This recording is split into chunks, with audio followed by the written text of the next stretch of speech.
Since Pavel Durov, the Russian-born billionaire and founder of the Telegram messaging app, was arrested on landing in Paris on Saturday evening, there has been more speculation than substance about his fate.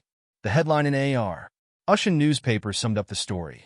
The arrest or detention of Russia's Zuckerberg, Pavel Durov, is one of the most important but mysterious global news stories, declared Nezavissimaya Gazeta.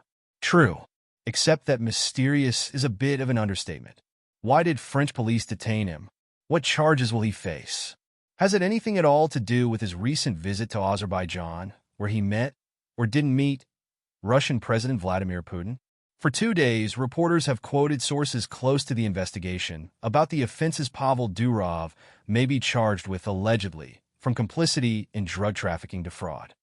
Telegram put out a statement saying Mr. Durov had nothing to hide.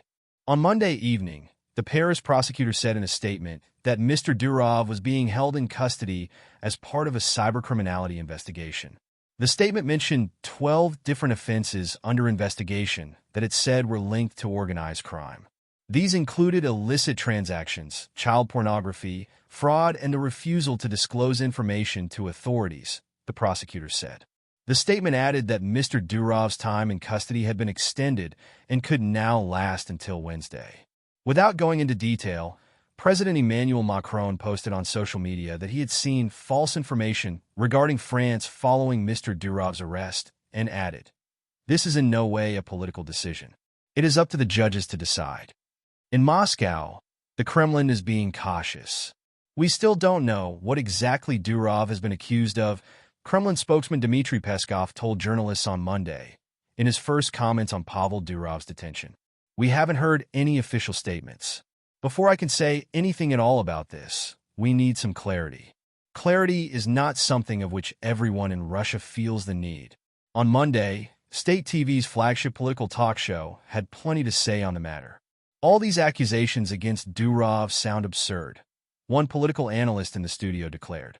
Accusing him of all the crimes that are committed on his platform is like accusing France's President Macron of all the crimes that happen in France. It's the same logic. Russian newspapers, too, went big on the story. Several dailies expressed concern that Pavel Durov's arrest could have serious consequences for Russia. This blow to Telegram threatens to be a blow to Russia, wrote Nezavissimaya Gazeta.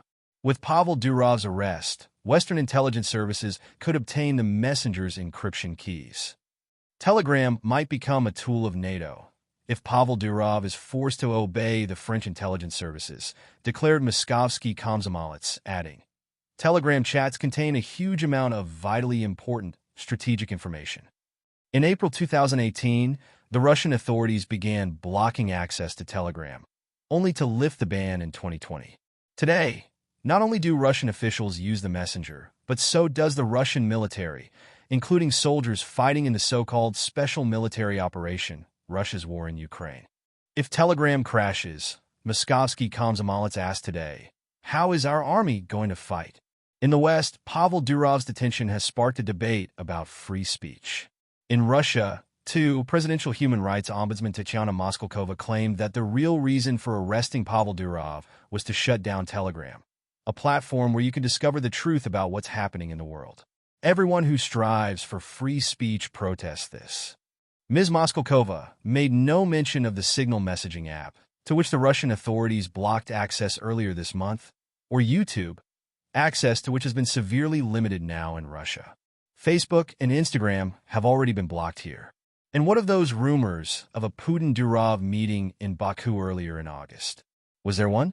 No, Kremlin spokesman Dmitry Peskov replied when I asked.